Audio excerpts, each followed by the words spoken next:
Hello students, most welcome to all of you. And today's topic is very important for all of you.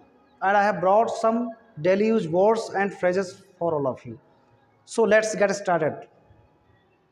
Words और phrases में phrase क्या होता है? Phrase जो होता है वो हम उसको हिंदी में बोलते हैं वाक्यांश। वाक्यांश का मतलब होता है वाक्य का एक टुकड़ा या अंश। तो फ्रेज जो होगा वो सेंटेंस में उसको हम कैसे पहचानेंगे? उसमें सब्जेक्ट और वर्ब नहीं होती है, ये ध्यान दीजिए आप।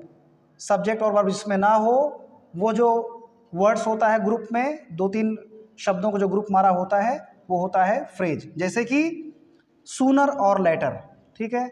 इधर आपका आ गया समहाउ। समहाउ देखिए दो वर्ड है मिलकर बने हैं, तो हिंदी में इसको हम इसलिए कर रहे हैं ताकि आपको कन्वर्ट करने में प्रॉब्लम ना हो। तो हमारे पास आज बहुत ही इंपॉर्टेंट फ्रेज हैं जो अक्सर डेली यूज सेंटेंस में हम यूज़ करते हैं, ठीक है। तो देखिए पहला हमारा शब्द है सूनर और लेटर। हिंदी में बोलेंगे हम लोग आज नहीं तो कल। जैसे बोलते हैं कि ये काम आज नहीं तो कल कर लेंगे, या आज का काम जो है कल कर लेंगे, या दूसरे लहजे में बोलते हैं हम लोग कि भाई देर सवेर हम अपना काम कर ही लेंगे, या देर सवेर आज ये काम हमारा हो ही जाना है, ठीक है। तो देर सवेर या आज नहीं तो कल के लिए हम क्या यूज करते हैं? वर्ड सूनर और लेटर। सूनर और लेटर, ठीक है। सेंटेंस कैसे बनाते हैं? ही विल बी बैक, वो वापस आ जाएगा, या ही विल कम, वो आएगा। आगे जोड़ दीजिए सूनर और लेटर, ठीक है। आप इसको आगे भी जोड़ सकते हैं, सेंटेंस के पीछे भी जोड़ सकते हैं, कोई प्रॉब्लम नहीं है। He will be back sooner और लेटर, देर सवेर वो आ जाएगा, या ही विल कम, वो आ जाएगा सूनर और लेटर देर सवेर, या आज नहीं तो कल। इस तरह से आप कई सेंटेंसेस बना सकते हैं, खुद भी लिख करके प्रैक्टिस कर सकते हैं, ठीक है। सेंटेंस वैसे ही रहेगा जैसे आप ट्रांसलेट करते हैं, जिस भी टेंस में चाहें आप कर सकते हैं। अगला हमारा वर्ड है थोड़ा बहुत। थोड़ा बहुत, अ लिटिल बिट, जैसे हम बोलते हैं अ लिटिल बिट, जैसे हम बोलते हैं नहीं थोड़ा खिसकिए, थोड़ा खिसकिए। तो थोड़ा के लिए भी हम कभी कभी लोग अ लिटिल बिट कर लेते हैं। थोड़ा खिसे के लिए बोलेंगे मूव अ लिटिल बिट, थोड़ा खिसकिए। तो थोड़ा बहुत या थोड़ा दोनों भी चल जाएगा इस वर्ड में। अ लिटिल बिट माने थोड़ा सा। I am a little bit Offred, मतलब मैं थोड़ा सा डरा हुआ हूँ। I know English a little bit, मैं अंग्रेजी थोड़ा बहुत जानता हूँ। तो अ लिटिल बिट मीन्स थोड़ा बहुत। आई नो मैं जानता हूँ, इंग्लिश अ लिटिल बिट थोड़ा बहुत, मैं इंग्लिश थोड़ा बहुत जानता हूँ। अगला हमारा सेंटेंस है, फ्रेज हमारा अगला है हो ना हो। हो ना हो, ठीक है। अक्सर हम लोग बोलते हैं हो ना हो, वो आ जाएगा। हो ना हो ऐसा ही करना पड़ता है, ठीक है। हो ना हो, इसको इंग्लिश में लिखते हैं believe or not. Believe or not मतलब निकालेंगे तो होगा विश्वास करो या मत करो, लेकिन इसका हिंदी में सेंस होगा हो ना हो। You must help him, believe or not you must help him. हो ना हो तुम्हें उसकी मदद करनी चाहिए। यू मस्ट हेल्प हिम, तुम्हें उसकी मदद करनी चाहिए। बिलीव और नॉट, हो ना हो, ठीक है। अगला हमारा है he will come. Believe or not he will come, हो ना हो वो आ जाएगा। आई मस्ट कम, मैं ज़रूर आ जाऊँगा। बिलीव और नॉट, हो ना हो आई मस्ट कम, मैं ज़रूर आ जाऊँगा। फिर अगला है बिलीव और नॉट, हो ना हो ही इज रोहन, वो रोहन ही है। हो ना हो रोहन ही है। Believe or not he is Rohan, ठीक है। अब अगला हमारा फ्रेज है कोई ना कोई। देखिए कोई ना कोई और इस तरफ है किसी ना किसी, इन दोनों को हम सेम फ्रेम में रखते हैं और दोनों का फ्रेज सेम है। किसी न किसी, someone or the other. Someone माने कोई और माने अथवा, द अदर माने दूसरा। तो किसी न किसी, समवन और द अदर। और अगला आ गया कोई न कोई, यानी समवन और अदर, दोनों का मतलब होता है। तो कोई न कोई या किसी न किसी। अब अलग अलग दोनों का हम यूज़ करते हैं, अलग अलग सेंस में लेते हैं। पहले समझ लेते हैं कोई न कोई। आपको बोलना पड़ जाता है कोई न कोई आ रहा है, कोई ना कोई वहाँ पर छिपा हुआ है, ठीक है। तो समवन और अदर, आप इन दोनों को सेंटेंस के स्टार्टिंग में जोड़िएगा तब अच्छा सेंस आपको आएगा, और उसका सही यूज वही है। Someone or the other starting में लगाएंगे, उसके बाद बचा हुआ अपना पोर्शन सब्जेक्ट वर्ब ऑब्जेक्ट के अनुसार हम ट्रांसलेट कर लेंगे। समवन और द अदर, यहाँ मैंने दी नहीं लगाया है, समवन और द अदर, ठीक है, ऐसा होगा। Will meet you there, someone or the other will meet you there, कोई ना कोई वहाँ पर आपको मिलेगा। फिर अगला है someone or the other will be there, कोई ना कोई वहाँ पर होगा। Someone or the other will be there, यानी हम इसको रख देंगे तो सब्जेक्ट हमारा काम कर लेगा, समवन और अदर। फिर आगे आपका आ जाएगा हेल्पिंग वर्ब विल, फिर मेन वर्ब मीट, उसके बाद ऑब्जेक्ट आपका यू, और फिर हमारा एडवर्ब देयर हो जाएगा।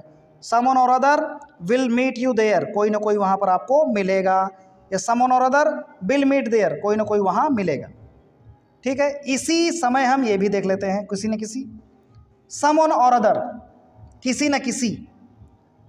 अब आप जो है call someone or the other, किसी न किसी को कॉल करो, किसी न किसी को बुलाओ, या समवन और द अदर। ठीक है, मेन वर्ब पहले लगा दिया हमने यहाँ पर, call someone or the other, किसी न किसी को बुलाओ। You have made fool someone or the other, तुमने किसी न किसी को मूर्ख बनाया है। यू हैव मेड फूल, आपने फूल बनाया है, समवन और द अदर यानी किसी न किसी को। ठीक है, तो इस तरह से हम आगे या पीछे ये फ्रेज जोड़ करके अपना मनचाहा सेंटेंस बना सकते हैं, और बहुत ही इंटरेस्टिंग है ये, डेली यूज सेंटेंस में अक्सर हमारा आता रहता है, और बिना इसके हम फ्लुएंट स्पोकन इंग्लिश कॉन्फिडेंटली नहीं बोल सकते हैं। नेक्स्ट हमारा है कुछ ना कुछ, कुछ ना कुछ। अब कुछ ना कुछ सामने ले लेते हैं, इसके बाद ऊपर दो बचे हुए इसको कर लेते हैं, पहले ये क्लियर कर ले। कुछ ना कुछ, समथिंग और द अदर, कुछ के लिए आप वैसे भी समथिंग लगाते हैं, तो समथिंग और द अदर है ना, ये देखिए ऑप्शन में हमारा चल रहा है समथिंग और द अदर, कुछ ना कुछ। They want to give you something or the other, ये आगे जोड़ सकते हैं सेंटेंस बनाकर, they want to give you, वो आपको देना चाहते हैं, समथिंग और द अदर, कुछ ना कुछ। ठीक है, तो कुछ ना कुछ जहाँ पर लगता है आप उसको जोड़ सकते हैं। They want to give you आपको देना चाहते हैं, लास्ट में जोड़ दीजिए समथिंग और द अदर, कुछ ना कुछ। वे आपसे कुछ ना कुछ छिपा रहे हैं, they are hiding from you something or the other, वह कुछ ना कुछ आपसे छिपा रहे हैं। वे आपसे कुछ ना कुछ मांग रहे हैं, they are demanding you something or the other, they are asking for you something or the other. इस तरह से हम सेंटेंस बना सकते हैं। अगला हमारा है हल्का फुल्का, ये बहुत ही ज़्यादा प्रचलित है, ट्रेंड में है, हल्का फुल्का। हल्का फुल्का की इंग्लिश होती है माइल्ड, MILD, माइल्ड। ठीक है, हल्का फुल्का। मुझे हल्का फुल्का बुखार है, अगर ये बोलना है आपको कि मुझे हल्का फुल्का बुखार है, तो आप बोलेंगे I have mild fever, I have mild fever, मुझे हल्का फुल्का बुखार है। एक प्रकार का आपका एडजेक्टिव पर काम कर रहा है। ठीक है, मुझे हल्का हल्का नशा चढ़ रहा है। ठीक है, मुझे हल्का हल्का नशा चढ़ रहा है, तो I am getting mild hangover, I am getting mild hangover. ठीक है, मुझे हल्का हल्का नशा चढ़ रहा है, हैंगओवर मीन्स नशा, खुमार, उसको उर्दू में खुमार बोलते हैं, नशा।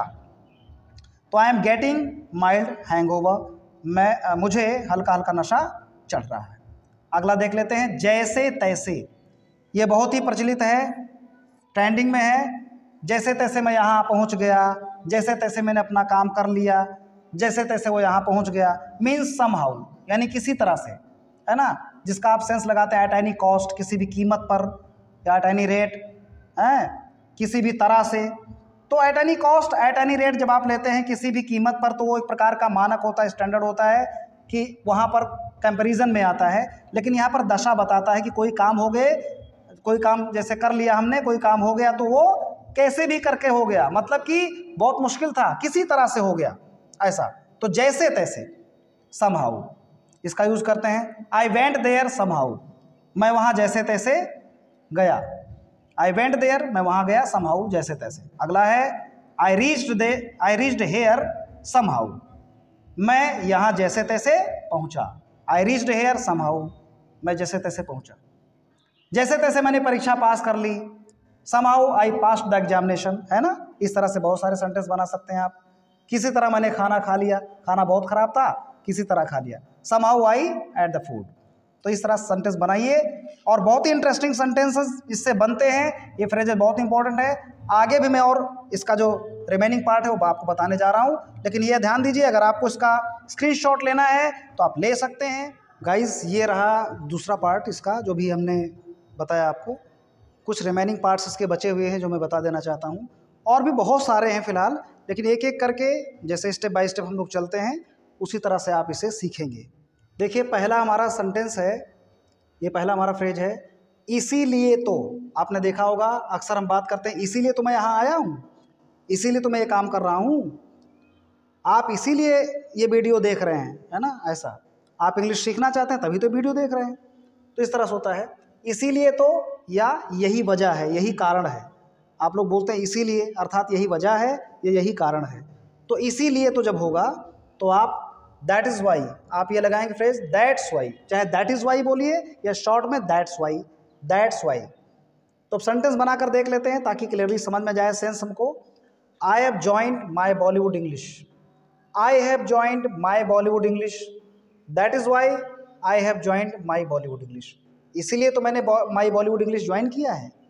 सेकंड है that's why I am teaching you, इसीलिए तो मैं आपको पढ़ा रहा हूँ, इसीलिए तो मैं आपको पढ़ा रहा हूँ। That's why I am teaching you, इसीलिए तो मैं आपको पढ़ा रहा हूँ। तो ये हो गया इसीलिए तो। ऐसे बहुत सारे सेंटेंस आप बना सकते हैं इसीलिए तो करके। और अगला हमारा फ्रेज है यही बात तो, यही बात तो यानी इसी बात से तो, इसी बात से तो वो नाराज हो गया, तो इसी बात से या यही बात तो के लिए होगा that's what, that's what, that's what, यही इसी बात से तो नाराज हो गया। That's what he became angry. आगे देखते हैं that's what I want to tell you, यही बात तो मैं आपको बताना चाहता हूँ, यही बात तो मैं आपको बताना चाहता हूँ। दैट्स व्हाट मीन्स यही बात तो, I want to tell you मैं आपको बताना चाहता हूँ, ये प्रेजेंट इंडेफिनिट टेंस आपका है, आप अच्छी तरह जानते हैं। I want to tell you मैं आपको बताना चाहता हूँ, उसके पहले फ्रेज आपने जोड़ दिया दैट्स व्हाट मीन्स यही बात तो मैं आपको बताना चाहता हूँ। फिर अगला सेंटेंस है that's what they are fighting, इसी बात से तो वे झगड़ रहे हैं, इसी बात से वो तो लड़ रहे हैं। तो पहला आपने देखा यही बात तो, और दूसरा सेंस है इसी बात से तो ध्यान दीजिएगा दोनों ही एकदम आपस में क्लोज उनका संबंध है, आपको थोड़ा सा डिफरेंस करके समझना पड़ेगा। यही बात तो लोग क्या लेंगे फिर यही बात तो के लिए that's what I want to tell you, यही बात तो मैं आपको बताना चाहता हूँ। सेकंड है that's what they are fighting, इसी बात से तो वे झगड़ रहे हैं।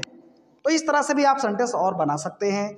अगला तीसरा हमारा देखिए उसी को तो, उसी को तो यानी किसी को आप इंडिकेट कर रहे हैं, किसी पार्टिकुलर थिंग को आप स्पेसिफिक चीज़ को अगर आप इंडिकेट कर रहे हैं उसी को तो मैं चाहता हूँ, उसी को तो मैंने ये बात बताई थी, है ना, उसी को तो आप चाह रहे हैं, उसी को तो आप मांग रहे हैं। तो उसी को तो, उसी को तो के लिए होगा दैट्स होम, यानी यहाँ पर किसी पर्सन के लिए, किसी व्यक्ति के लिए है दैट्स होम, उसी को तो उसी को तो मतलब कोई व्यक्ति, उसी को तो आप बुला रहे हैं, उसी को तो आप ये बात बता रहे थे, है ना, कोई वस्तु होगी यानी उसी को तो या वही चीज़ तो इसके लिए आप दैट्स विच लगाएंगे। और उसी को तो अगर किसी व्यक्ति को बता रहे हैं आप तो दैट्स होम लगाएंगे। ठीक है, तो हम व्यक्ति के लिए पहले लगाते हैं दैट्स होम यानी उसी को तो, that's whom I want to meet, उसी को तो मैं मिलना चाहता हूँ। दैट्स होम मीन्स उसी को तो, आई वॉन्ट टू मीट मैं मिलना चाहता हूँ, that's whom I want to meet उसी को तो मैं मिलना चाहता हूँ। अगला सेंटेंस है that's home they were beating, उसी को तो दे वर बीटिंग वो पीट रहे थे, that's home they were beating उसी को तो पीट रहे थे। ठीक है, ये भी क्लियर हो गया पॉइंट। अगला बढ़ते हैं वही चीज़ तो यानी उसी चीज को तो, आपने व्यक्ति को देखा उसी को तो, अब वस्तु को देख लेते हैं वही चीज़ तो यानी वही चीज़ तो मैं मांग रहा हूँ, वही चीज़ तो मुझे चाहिए। आगे देखिए वही चीज़ तो के लिए होगा दैट्स विच, दैट्स विच, वही चीज़ तो आई एम सर्चिंग फॉर, वही चीज़ तो मैं खोज रहा हूँ, that's which I am searching for वही चीज़ तो मैं खोज रहा हूँ। अगला that's which I am thinking of, वही चीज़ तो मैं सोच रहा हूँ, उसी चीज़ को तो मैं सोच रहा हूँ, that's which I am thinking वही तो मैं सोच रहा हूँ, दैट्स विच आई वॉन्ट वही चीज़ तो मैं चाहता हूँ। अगला देखिए वहीं तो, अब यहाँ देखिए वहीं तो यानी किसी जगह के लिए आप बताया, किसी स्थान के लिए बताया जा रहा है कि वहीं तो मैं जाना चाहता हूँ, वहीं तो आप मुझसे मिले थे, वहीं तो ये दुर्घटना हुई थी, वहीं तो वे लोग इकट्ठा हुए थे, कोई भी चीज़ आप बना सकते हैं। तो वहीं तो, वहीं तो के लिए क्या होगा that's where, that's where means वहीं तो। That's where I am going, वहीं तो मैं जा रहा हूँ। That's where I am going, वहीं तो मैं जा रहा हूँ। That's where he is staying, वहीं तो ठहरा हुआ है, वहीं तो वह ठहरा हुआ है। इस तरह से आप सेंटेंस बना सकते हैं। अगला सेंटेंस है दोस्तों, उसी समय तो। उसी समय तो, अब इसके लिए टाइम की बात है तो टाइम के लिए आपको पता है कौन सा लगता है, व्हेन। जैसे जगह के लिए वेयर लगता है, वस्तु के लिए विच लगता है, व्यक्ति के लिए हुम लगता है, वैसे ही अवकारण के लिए वाई लगता है, वैसे ही समय के लिए हम लोग व्हेन लगाते हैं। तो दैट्स व्हेन, उसी समय तो, उसी वक्त तो, यानी उसी वक्त तो आप आ गए। जब आप आए उसी वक्त तो मैं फोन कर रहा था। जब आप आए उसी वक्त तो वो सो रहा था। ठीक है, वो उसके पास गया और उसी वक्त तो वो खाना खा रहा था। तो इस तरह से उसी समय तो दैट्स व्हेन। अब that's when I went there, that's when I went there, उसी समय तो मैं वहां गया। आगे, that's when he was sleeping, उसी समय तो वो सो रहा था। तो आपको इस तरह से सेंटेंस बनाने हैं। अगला हमारा सेंटेंस है, ये वर्ड हमारा है इसी तरह से। इसी तरह से, आप बोलते हैं इसी तरह से मैंने एक काम किया, इसी तरह से काम किया जाता है। इसी तरह से मैं आपको सिखाता हूँ, आपको भी सीखना चाहिए। इसी तरह से चैनल को सब्सक्राइब करना चाहिए, है ना। इसी तरह से आपको बेल आइकॉन को दबाना चाहिए, इस तरह से, है ना। तो इसी तरह से, दैट्स हाउ। दैट्स हाउ माने इस तरह से। जब हमको वे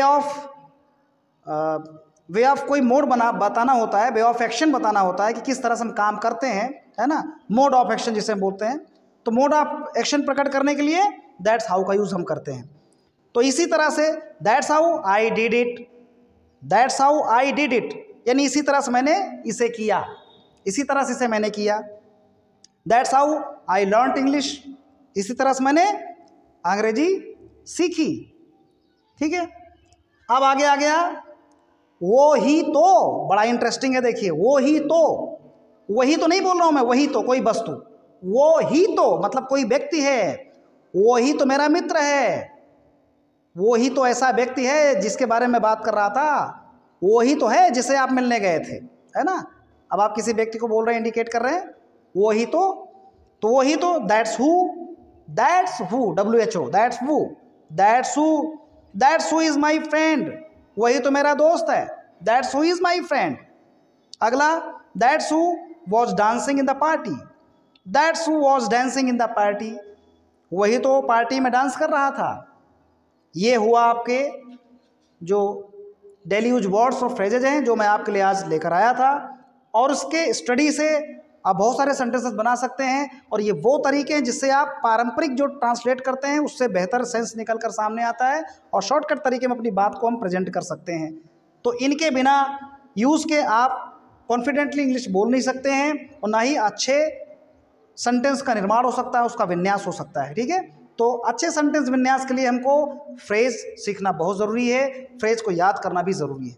तो आप इसे केवल पढ़कर याद ही मत कीजिए, बल्कि इसे आप डेली यूज सेंटेंस में आप रोज़ इस्तेमाल कीजिए, बोलने में भी, और इसकी प्रैक्टिस करिए बराबर, बहुत सारे सेंटेंस बना करके। तो मुझे उम्मीद है वीडियो आपको बहुत पसंद आया होगा। तो प्लीज़ अगर चैनल पर आप नए हैं तो चैनल को सब्सक्राइब करिए और वीडियो को लाइक कीजिए और दूसरे दोस्तों को भी आप शेयर कीजिए ताकि उन्हें भी इसका फ़ायदा मिल सके। मुझे ये आपसे उम्मीद है और ये नेक कार्य करने में आप गुरेज नहीं करेंगे, मुझे पूरी उम्मीद है। Thank you for watching my video. Thank you so much.